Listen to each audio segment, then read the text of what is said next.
Welcome back to Flashbacks. I'm Tony from Comic Book Fans United, and today we're going to be talking about episode 16, Rogue Time.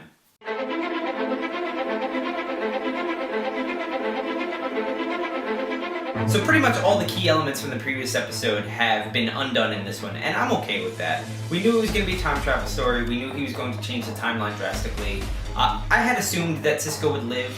I was surprised that Iris now doesn't know that the Flash is Barry Allen, and that he didn't try to come after her again, and that she rejected him again since his first attempt at Christmas.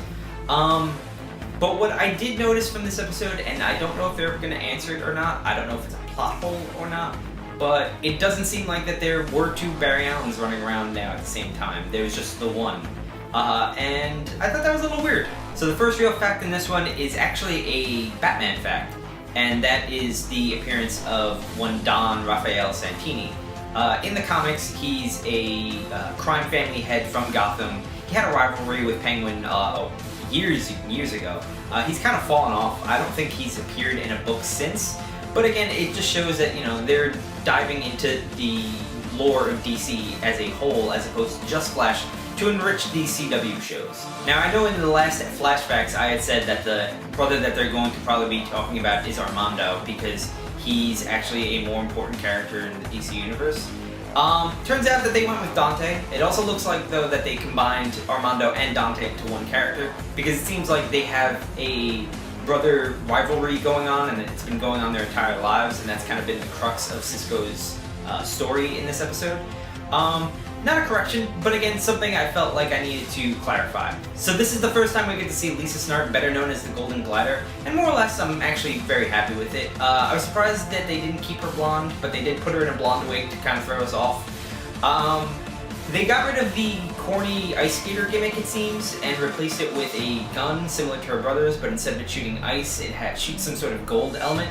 I was actually kind of thinking that was more of a nod to another Flash villain, better known as Dr. Alchemy. At one point in one of Mark Waid's stories, Dr. Alchemy encases Wally West in pure gold. And the way that guard in the casino was encased in gold, it reminded me a lot of that particular moment in the comics. So we're 16 episodes in, and I never actually talk about any of Cisco's shirts, and it's mostly because they're just set dressing. But this particular episode, I just really liked it, and I wanted to comment on it.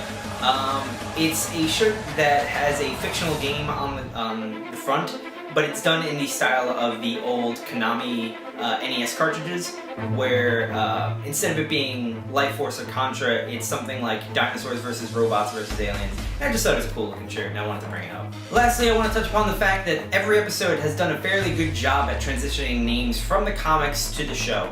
Whether it was Barry getting called the Flash after maybe 3 or 4 episodes, or the fact that all the villains get their names within the episodes that they appear. This episode does actually a pretty decent job of giving Captain Cold the idea of naming his group the Rogues, as well as giving him his code of not killing anyone.